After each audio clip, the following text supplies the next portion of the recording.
they're vital to us, right? So one of the things that impacted me the most when we were getting started, and because life insurance is not sexy nor is it glamorous, it's not. I mean, it's a necessary evil, right? Because here's one thing I know: taxes are never going down, and you're going to die, right? I mean, none of us are going to escape it.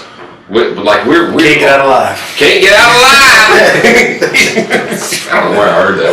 I don't know. I was thinking the other day though. Probably Jim Rohn. A few months ago, we had one of the trainings where somebody said, "I've never seen a hearse with a roof rack." Yeah.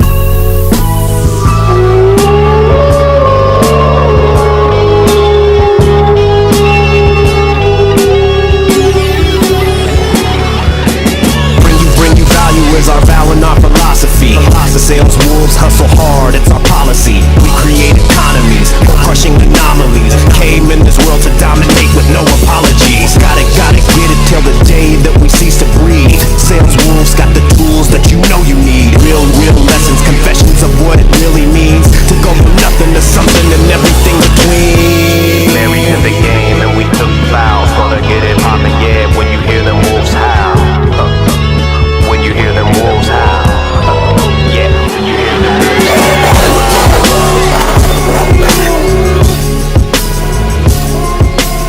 All right, welcome to Sales Wolves Podcast. I am Joseph Caldwell. This is Tyler Harris, and we are the Sales Wolves. Ow. Hey, this is number 22. Deucey. Number double deuce, yes sir. So we've got an awesome one. It's a quicker one for you today, but if you listen to it, it'll change your life. And so what we do these for is to provide value. First of all, I told my wife a long time ago that sometimes the quicker ones are the best. The best. Sometimes. Did you sell her on that? No. I was gonna say you really are. Anyways, why do we do this? That's why I'm better than you. I did sell her on, not her. My wife is wrong. Dude, we probably need to start over. When I was getting. Let's have a discussion on which is better, quicker or smaller. Quicker or smaller? Well, or C, all of the above. Oh man. All right, so this one might not make the cut, but we're gonna go with it anyway. We're going with it. So, we honor salespeople. We believe everybody's a salesperson. We believe that you have to have the people skills necessary to sell someone no matter what your career is, right? And you want to be able to get across to them, whether you're a stay-at-home mom, stay-at-home dad, you want to be able to get across to your kid why it's valuable for them to eat their broccoli, eat their greens, and you got to sell them on it when they're little. So everybody has to use people skills, sales skills, and then we want to provide tactical training as well to people that are in sales and do this day in and day out. So you know what's funny about that is my wife she'll tell me this from time to time. She'll say, I don't need to hear like your sales pitch on it. Because there'll be something that we're talking about and it'll just automatically, it's just like the sales just comes out, like it's just like you've got a couple clear defined points, close at the end. It's just like, it'll be something like regarding church or regarding like an activity we're doing. She'll be like, you don't need to sell them on this. You don't need to just sell tell them about it. And I'm like, I'm sorry. Like it's just. She's like, it's just you. It's just who you are. That's hilarious. That is good, man. So talk about it. The shift from good to great. So the topic today is the shift from good to great. You guys have probably all read. If you haven't, you definitely need to read Good to Great. By Jim Collins. Yeah. Basically just getting the right people on the right seat on the bus and all that good stuff. But we want to talk about making that shift from good to great. And what does that shift really look like? How can we get a little bit more tangible on that shift of taking yourself as far as personal growth from good to great, and then ultimately that will lead to taking your organization or taking your production, your career from good to great as well. So there's a couple of points that we're going to go through, and then we're going to be done. Perfect. Yeah. So you want to start with the first one? Yeah, man. So just a quick rundown. We're going to talk about it. You got to step up. You got to step in, step out, step on it, step back, and none of it happens overnight. So these are the things we're going to touch on. Step up is the first one, and it all starts and ends with you.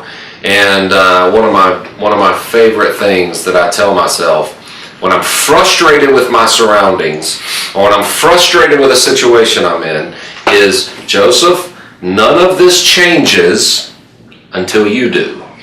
None of this changes until you do. It's the ultimate in personal responsibility, right? So that's what it means to step up, is you get involved in changing you, right? You get committed to personal change. It all starts and ends with you. And so I was doing a talk the other day and talking about one of my favorite old school mentors. I've never met him, but you do know that you can have a mentor that you've never met, right? I've got friends I've never met. I've got friends I've never met.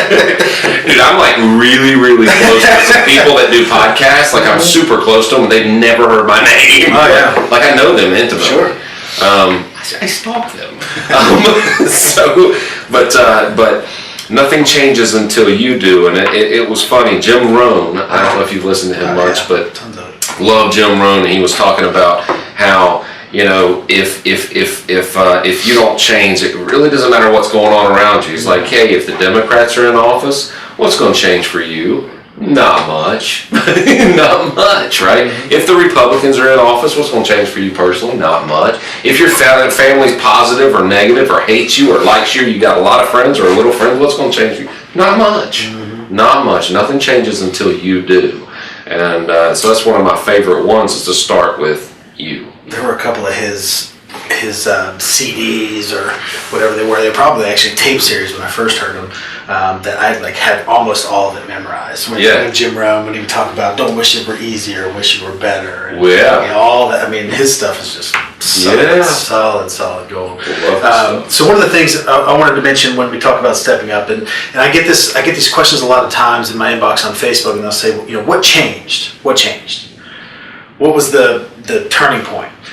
And that was it. It was realizing that it starts and ends with you. And it was for me, it was the ability to stop playing the blame game. Yeah. And we talk about a lot with the book QBQ, Question Behind the Question, and not placing blame on other people. But ultimately, it's literally just looking in the mirror and realizing that every single thing that has happened to you, that you have done, the environment that you're in, the situation you're in, whether it's financial or all the things that are going on in your life, it's your fault. And it's just coming to that realization, which for a lot of people that comes across as tough love, like, hey, it's your fault that all this crap has happened to you. But the reality is, it's indirectly or directly your fault. Indirectly meaning, for example, someone will say, well, it's not my fault that, you know, this happened. I'm like, well, if you would have done this, this, and that, would you have been in an environment where that could have ever happened? Well, no, maybe not.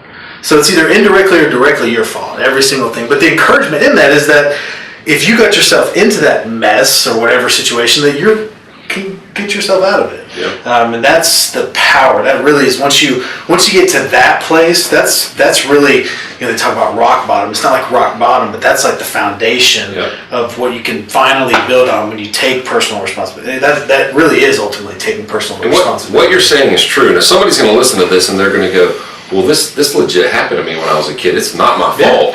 And here's the thing. Let's take that. Let's take something that happens to a little kid, right? Something awful that happened to a little kid. Neither you nor I are saying it's that kid's fault. Sure. Okay. So I wanted to clarify that. But here's what happens if you go, it's on me. Even take what happened to me when I was a kid. The day that I quit being a victim and I went, it's my fault. I wasn't really saying I was to blame, but what I was doing was taking the power back. Power had been taken from me, and when I put it on my shoulders, I went, now I can get myself out of this. I quit feeling sorry for myself. So it's not saying, okay, this happened to you when you were little and legit when you were 5 years old. It's your fault that you got, you know, whatever happened to you, right? That's not what we're saying. What we're saying is, if you take responsibility for it, even though it wasn't your fault, if you take responsibility for it, you just took power back, and so now you have the power to get yourself out of it. So I wanted to clarify on that right there. But most of the people are, but what Tyler is saying is 100% true, because most people will take something that legit happened to them, like, I went bankrupt. Well, that is your fault, right? Yeah. Well, the economy crashed. Well, you should have been more prepared, right? We all went through the same crash, right? Everybody went through the same crash. Nate went through bankruptcy, but he didn't sit around and wallow in it. Man, he paid people back and got on his feet and took off, right? So, And so a lot of that with the childhood versus adulthood, a lot of that is it's your fault for allowing it to stay in you and affect you. yes, that is it. That's your fault. It's your fault for giving Great it point. for giving it power and for letting it Yep. become a cancer inside you that led to more and more. Because if you keep that stuff in, it's just going to breed negativity and breed negativity. It'll pull more of the same to Yeah. you. Well, that's why you see over and over and over in history people that do terrible things. Majority of them had those childhood things that happened to them that they never not owned up to, but they never took responsibility of ultimately, it's the blame game, regardless of if it's real blame or it's just indirectly just trying to cast the shadow off of yourself. Yeah. It's still a blame game. Yeah. And you can blame the other person that did it to you, or you can say, okay, I'm going to move forward. I'm going to move on. For me, a lot of times what I'll hear people say is like with, some of that, like their spouse had an affair. Yeah. And when they say, it's my fault. And I'll hear other people like, oh, dude, don't say this. It's not your fault.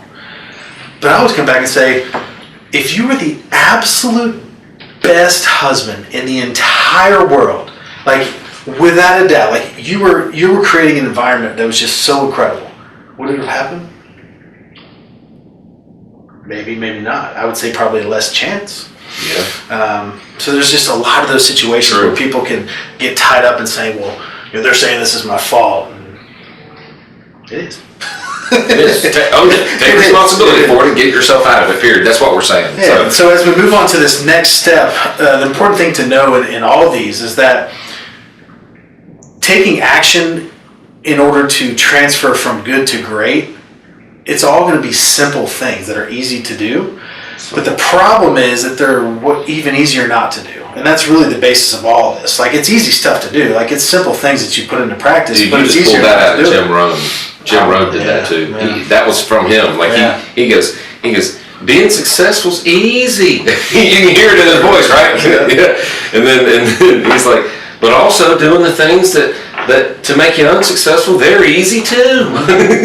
So anyway, all right. So that was step up. So it all starts with you. It starts with you stepping up and owning it. Right now, step in.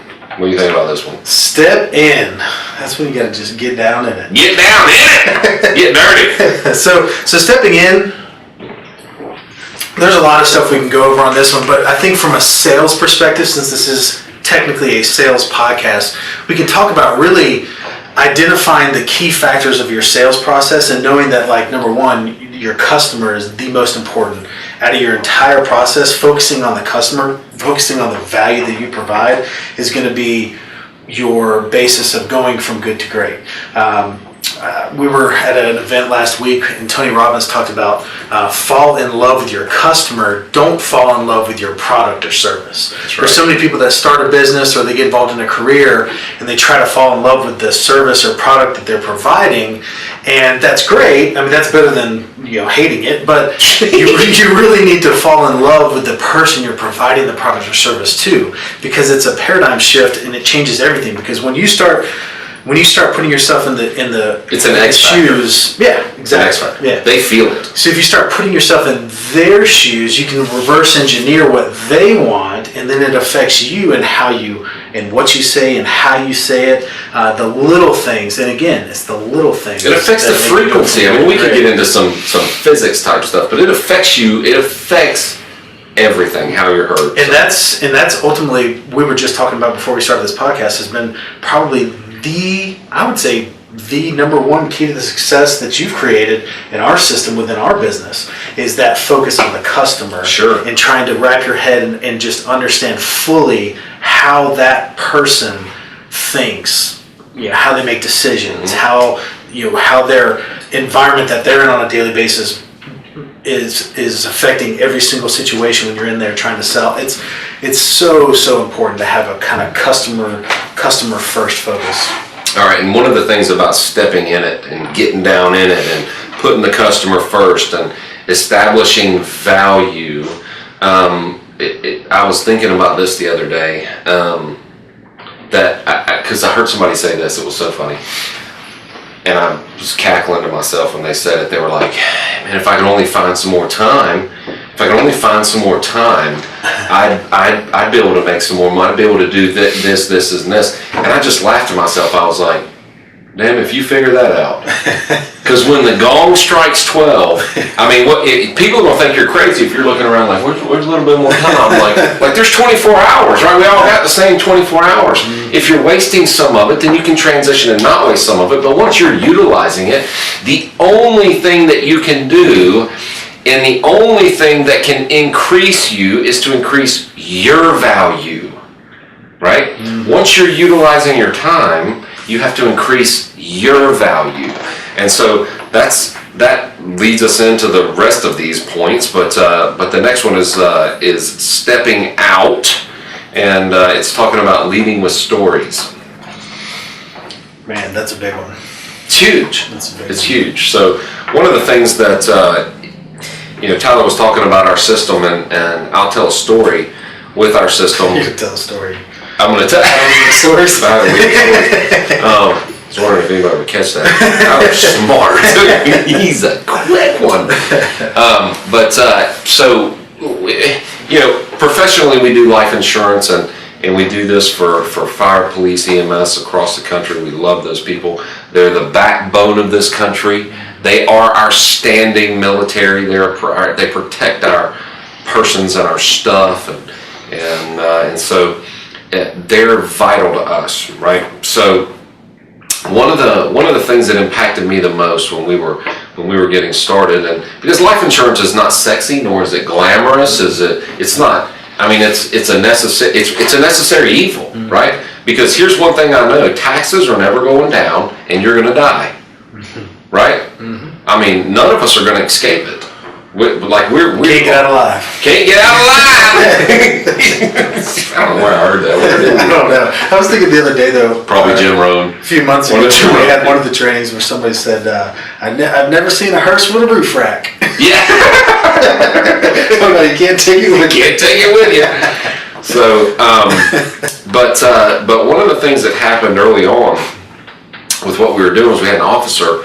And I'm not going to say where this officer was or whatever, because I'm not going to put the awfulness of this out there with his family. His family still has to deal with this. But this officer was on duty, responding. He actually his son was turning 12 years old, and he and his partner, his son had done really well in school, and his birthday was like that Monday, and so he and his partner before the weekend were sliding by a game store, and partner pulls up to the game store. He jumps out of the car, full uniform, and he because he's gonna buy his son a game for his birthday. Just charges right through. He had no idea the store was in process of getting robbed, right? So the store's in process of getting robbed. He runs through the door. The person just turns around and opens fire. And he didn't make it. It killed him instantly. And I remember getting word of that. It was such a traumatic thing. Their family didn't even know they had insurance with us or through us. And when we heard about it, we looked it up, and we were so thankful that they had it. Then we went above and beyond to get the ball rolling claim-wise, because, I mean, it's obvious what happened. It was in national news. Yeah. And then being able, in this non-glamorous, non-sexy thing that we do, this necessary evil that we provide, being able to show up and present that to the family with all the different stuff that we do with scholarships and that kind of thing for the kids. Money didn't answer their grief, right? It doesn't answer grief, but if you think that we weren't more committed after being able to do that, if you think that story and us living through that and seeing that did not affect us down to the core. Being able to make sure that that little boy and that little girl have scholarship money for college. You know, they'll go to college and they will have known their dad for part of their life, right? But they'll be able to go to college because he put something in place that took care of that. Isn't that crazy? And they'll be able to go, thanks, Dad. Thanks for doing that. And so we believe that's why we do what we do. Those instances right there are why we do what we do.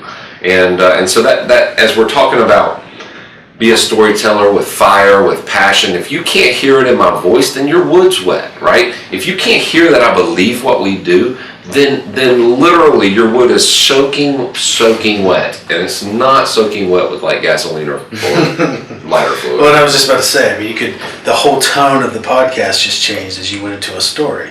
I mean, and that's what happens. I mean, what do they say? Skills are cheap. Passion is priceless. That's awesome. That's the good. only way that you Who's can... Smart people. Smart people. They is not me. But the only way you can really exhibit passion in a tangible way is through a story. It's through a story. It's through we talk about dramatic pauses, but usually those pauses are within a story. Sure. But the story, I mean, if you think about, I mean, it goes back to the Bible. I mean, Jesus taught through parables. Parables, yeah. And so if you just think Buddhist, I mean, you look at all the greats, they all do that. I mean, it's all through storytelling. And with us, that's such a huge part of what we do. Every single time that we're able to tell a story, it creates a personal connection with the people that you're with. And so to me, the most successful people of all time will be the greatest storytellers. I mean, using Jesus as an example, I mean, he told stories to the many, and he taught and he mentored the few, and which is our next thing. So he told stories to the many, and he mentored the few, and he was only around for 33 and a half years. And I'd say he built a pretty big freaking organization. You know what I'm saying? I mean, multi-millions and millions and millions and millions of people down to on the backs of average, at best, people. At best. Yeah. Some of them, like, some of them terrible, murderers and Yeah. tax collectors. We still don't like those people. Paul's my favorite. Paul's my favorite. Saul is my favorite. He persecuted him. He was on it. All right, so passion, I mean, that's it. Personal stories will always communicate better. And I mean, so if that's something that people need to practice, though. That's something people need to practice. And I don't care, like literally, I don't care if you sell calculators.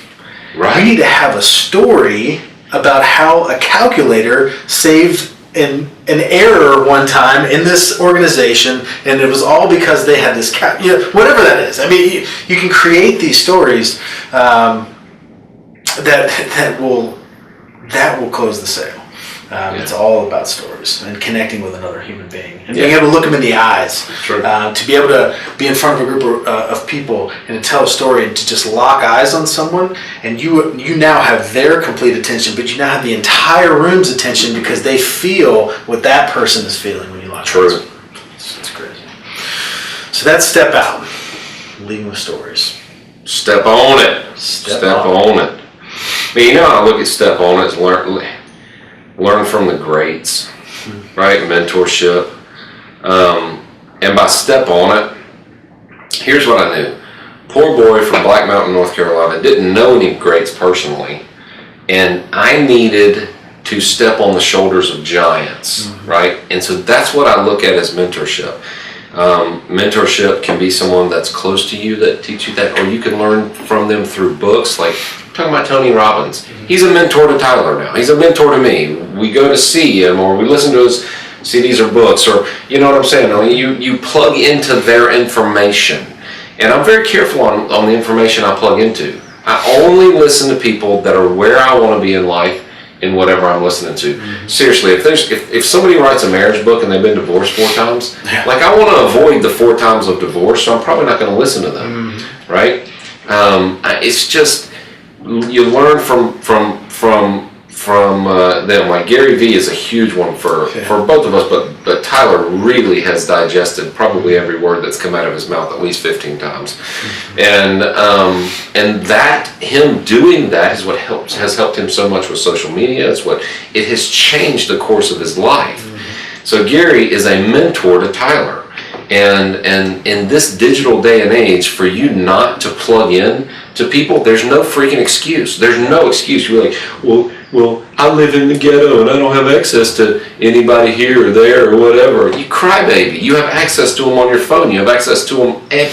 Like this phone right here, I could type in anything to YouTube right now and pull up, and I have a mentor. I all of a sudden have a mentor that'll teach me 24/7. And it's funny. I'm back on Jim Rohn. I don't know why lately, but he said you need 3 things to be rich in America. He said number 1, you got to be in America. And he said, and number 2, you gotta have an opportunity, right? So if you don't have an opportunity, all you gotta do is look. There's opportunities everywhere, and especially in sales.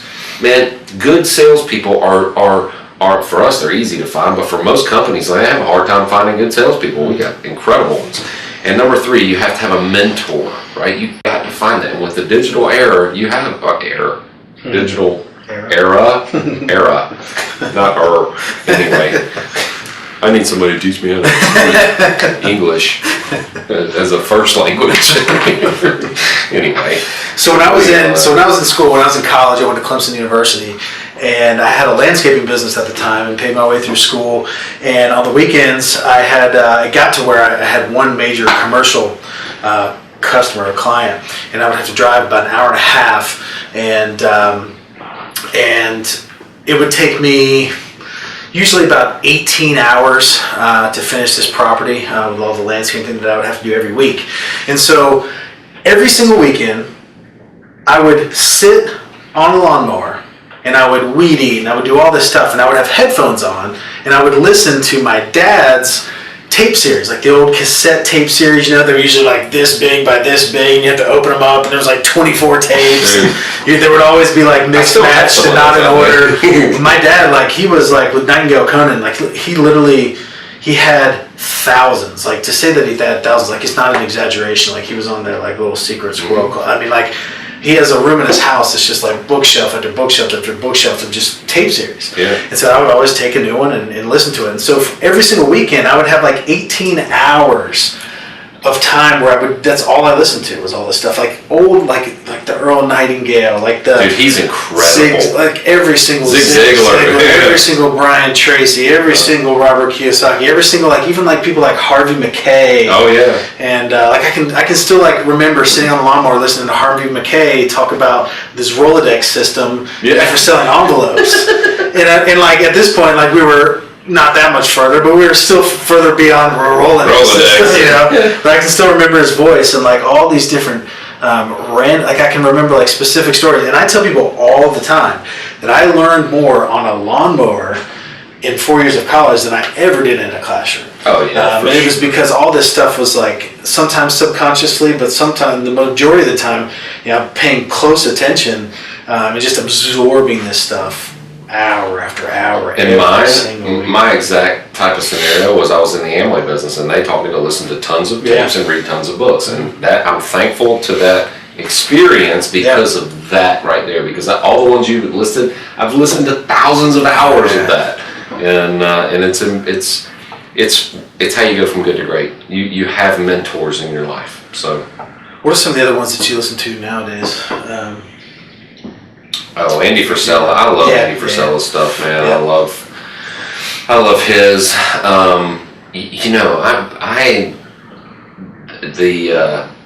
This one is like a personal one. I listen to Joe Rogan. I love Joe Rogan, right? But a lot of people are like, well, he's got some far out there stuff. Well, you know what? He's real successful. Yeah. I mean, he's a multi-millionaire. He's awesome. I love Joe Rogan. And that's the cool thing too, is about being able to listen to people that have done it, and always wanting to model your life after those that have done what you want to do. And I was just telling Ricky this a minute ago, how crazy it was to me that I would be in college and I would have a college professor in a entrepreneurship class that had never ever himself built a business, and it literally, it would just drive me insane. That drives me crazy. I would literally sit there in class and just get frustrated because I would just this person has never done this. And that's all these life coaches and success coaches online. Yeah. It's the same thing. 23-year-old life coach. 23 years old, he's in his mom's basement. Yeah. And he's teaching people how to be successful? What the hell? Go build something, man. Yeah, anyway. Step back. What's that mean to you, man? Step back, I mean, it means to me, once you've achieved really any level of success, and every single person, that's going to be different. Because everybody's definition is different. Everybody's definition is different. It's a personal definition. And for a lot of people, myself included, I don't think there's ever really a success because you're always striving for more. What's that quote that you said one time about how your today's ceiling will be tomorrow's floor, or something along those lines? That every time that you achieve that next level, that level becomes the floor of your next goal, and always wanted to achieve more. But really, stepping back to me has a lot to do with gratitude. Sure. And always being grateful for what you have, even when you're in the process of just getting yourself back together and just trying to move forward. Being grateful for the fact that the average salary, average compensation in the world's like $2.36 a day or something crazy. So being able to understand that you truly have nothing to complain about ever, and that you should be grateful for just having a roof over your head and having food to eat and things like that. But going from, we always talk about the analogy of being on a plane, and when the oxygen, they lose oxygen in the cabin, that when the masks fall down, that they don't tell you, hey, put this on your child first. They tell you, no, put it on yourself first, and then not until you help yourself can you then look around and help others. But that gives you the ability, once you've reached any level of success, to now start trying to give freely to others, and to be able to be responsible for other people once you become responsible personally. And it's huge. I mean, that's you talk about being able to learn something and then being able to teach another, where it just takes it and exponentially grows, and again takes you from good to great. And one of the things, two things teaching does to you, right? So number one is when you've had a level of success, and I'm not just talking about monetary success. You may have suffered from mental illness for 10 years. You may have suffered from serious mental illness, taken all kinds of drugs, and you have overcome that now, however you overcame it. And you've had clarity of thought, and that darkness hasn't plagued you for a year. Man, reach out, help somebody. Pull somebody else out of that stuff, right? Show them what you did.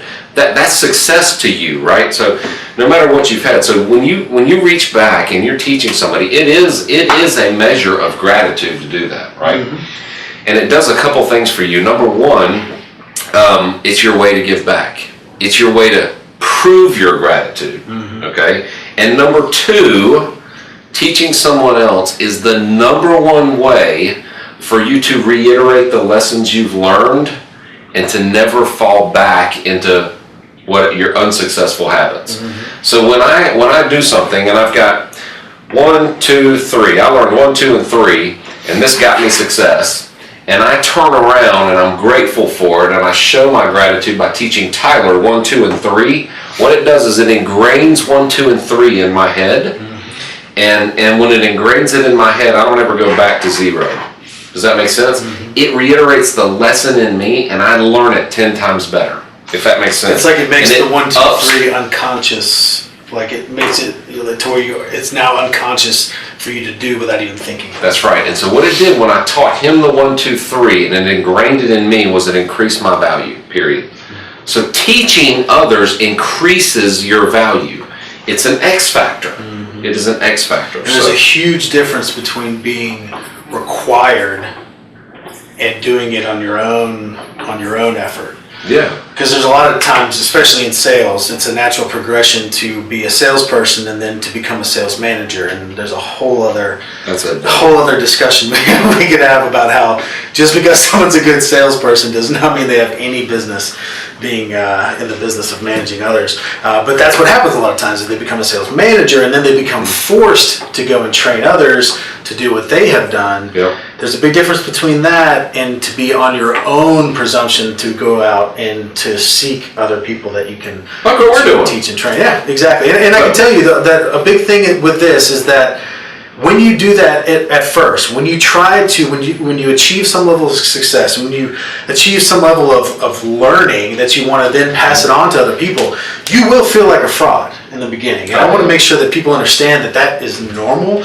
and that is 100% a good thing, because anytime you try to do something that you've never done before, that in itself is a fraudulent environment to be in. God, I'm glad you said that, man, because I was sitting here thinking, I thought Tyler was a fraud. I'm just messing. So, but if you think about it, so like when I first started doing like all this stuff on social media, I started talking about these things Oh, that I yeah. just lived through for 2 years, We talked about it, feeling like, and it was just like, that. oh my gosh, like it's the insecurities of who am I Right. to be trying to teach somebody else how to do this that I just got done doing, and that I'm still struggling with, and that's the important part of being. Yeah, we're still in it. Yeah. Yeah, we're not at the mountaintop looking down the mountain to the people in the valley teaching them. We're still climbing this hill. And that's the reality, is the majority of the time that I'm trying to teach others, I'm really trying to teach myself to like these pillars of success and these keys to success that I'm trying to cement in my mind as I move forward by keeping talking about them. Yeah. They then become ingrained in me, just like you said, the 1, 2, 3. So hey, the last point here is none of this stuff happens overnight. I don't care if somebody promises you overnight success, flee for your life. There's no such thing as overnight success. There's no such thing as planting an orange seed and harvesting an orange the next day. It does not exist. You can take a garden and you can plant a garden and you can go in your house and come out the next day and there ain't gonna be shit above ground. Nothing, unless you like planted a full-grown plant. But if you planted seeds, you're not gonna see anything. And you have to tend that garden. It's not gonna happen overnight. You're not getting the fruits of the labor. You're not getting the vegetables of the labor. You're not getting anything out of that garden until you have watered it, until you have diligently pulled the weeds, diligently make sure that the plants grow straight. If you have to stake them, you diligently made sure that you kept all the rodents out, the deer out, the scavengers out, watched over it, kept bird of prey out of there. I mean, you have to pay attention to that garden so that you get a harvest out of that garden. And none of that happens overnight. There is always that season. So it's funny. Somebody asked me the other day, and they're like, "What do you feel about that name it, claim it stuff?" And I was like, "Well, they skip the most important part, right?" And I'm not attacking anybody that names it and claims it. All right. I'm not familiar with what you're talking about. People that are like, you just got to speak it and it's going to happen. Oh, got it. Like name it, law of claim it. attraction, but like just think that there's not. You just got to speak it. Right. You just got to speak it. It's going to happen. Fruition, yeah. And I don't care. You literally can take. You can be the most positive person on this earth. We could pull Zen Buddha over here and sit him right here, or well, maybe Jesus could make it happen, but we could put Buddha. It's anybody, any of the greats, and put a garden outside a window, right? And sit there and have them speak positive words over that garden and say, man, it's just beautiful. It's going to give me so much. And never lift a finger to go water it, never lift a finger to go weed it, and what's going to happen? That will not produce anything. Nothing. So it doesn't really matter what they say there. Now, I'm not against the positive. Like, I'm all for positive attitude, speaking positively. But people have to realize this stuff doesn't happen overnight. It doesn't happen without work. It does not happen without work. So, that's it. Most of the people that you think are overnight successes, you take people, take Harrison Ford, Will Ferrell. Look at their stories. Like their story. There is no overnight success on this earth. You take. Did you hear that? I saw his commencement speech. Yeah. Yeah, Will Ferrell. Yeah, it was awesome. Really good. But anyway, man, that's about all I have today. You want to wrap it up and we'll howl and get out of here? Yeah, I mean, to me, I mean, there's nothing really that much more that needs to be said. I think if you've probably made it through this far, through about 35 minutes of this podcast, then you probably are the type of person that understands that it doesn't happen overnight. Yeah. And honestly, I feel sorry for those that do, because they are getting attacked from every direction on social media right now. And we witnessed it the other day at this event that we went to in Atlanta that Tony Robbins spoke at, Gary Vaynerchuk spoke at. They were incredible. But there were some speakers on there that 100% were just there to sell their Scavengers. their pitch, their bottom feeding, and throwing you into their funnel. Hey, chase this little hope right here. And let me I have cannot your tell money. you how uncomfortable it made me to see this woman in front of me. And this guy was up there talking about writing a book and how he teaches people how to write books and all this, and come to his course. And he then goes through all this stuff that you get when you come to his academy, and that it's $25,000 worth of stuff. And today only, $2,500. We're going to let you come and you're going to get all of this stuff. And then at the very end he says, you know what?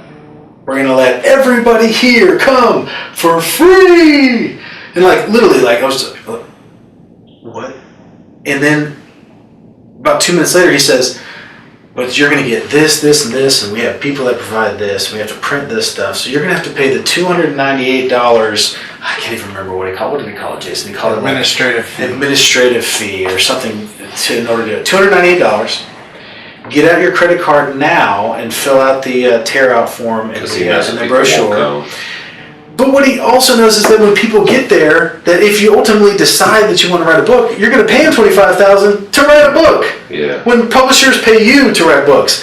But this lady sitting in front of me freaking pulled out her credit card and she was filling out the whole thing, and she was so excited, like literally like going like this to get it turned in when they came around. I was just like, it made me, it like had knots in my stomach. I just wanted to be like, oh gosh, there's nothing worse than bottom feeders. And that's why we're not going to sell anything on here. That's our commitment to you guys. We're not selling anything. We're not trying to get you to do anything. Hell, we promote other people's stuff. We don't ever. Yeah, I was watching something Gary Vee put out. It was on Daily Vee, like 2:57. I was just watching it earlier. I actually just posted on Facebook as Ricky came walking in here, like recording me as I was sitting there eating lunch watching Gary Vee, like a weirdo. But he said, you know the reason why I am able to love people so much? And the guy's like, no. He's like, because I don't need anything from them, and I don't expect anything from them in return ever, and so I never get let down. That's fantastic. It's unbelievable. Like literally, I just got like chills just saying Dude, that. But he's I like, expect that's a lot why. from you. And I'm very disappointed. All right. One day when I go from good to great. One day when you go from where you are to good. I told you it wouldn't happen overnight. It isn't an overnight thing.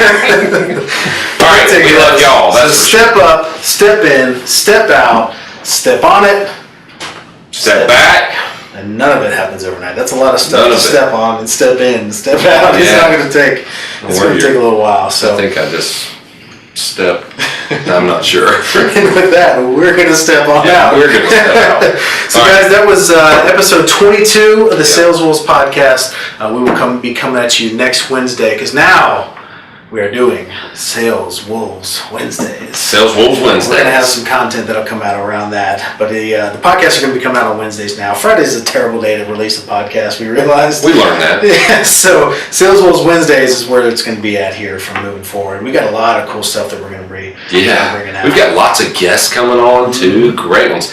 Like if you like Tom Shea and you like Rebecca Heiss, and we've got personal mentors. We're gonna have Tyler's dad on here one time. It's gonna be fun. Yeah. We've got him. It's just, these are real people. These are real people with real businesses, with real lives, and that's all we want is reality. That's it. So guys, with that, if you enjoyed this Joe episode of Rogan the Sales, we're going to have Joe Rogan. We're gonna have Joe Rogan. We're going to have Michael Jordan. Michael Jordan. Did you get that call yet? He's on the list. Yeah, he was It's trying to come. It's not the basketball player Michael Jordan. This Right. This dude, he sells copiers down the road. But he's incredible. He's incredible. He's incredible. Oh my God, we're gonna have fun. All right. So with that, if you enjoyed this episode or any of the others, hopefully all of them, the biggest thing that you can do for us to help us out, this is our one ask, our one return on our investment of time, is for you to go to iTunes, search Sales Wolves. It'll pull up the Sales Wolves podcast there on iTunes, and just leave us a review. It's real easy. All you gotta do is click on review, and then it'll allow you to give us a number of stars, and then give us a little bit of feedback, good, bad, or indifferent. We want to know so that we can improve and make this better and really get this stuff out there, because that's what we want to do ultimately, is get this out to the masses so we can help. Yeah, good, help you. good, bad, or indifferent. But if you leave bad, You can leave all the feedback you want, good or great. or great, you can leave good to great reviews. All right, So with that, I am Tyler Harris, Joseph Caldwell. and we are the Sales Wolves. Ow!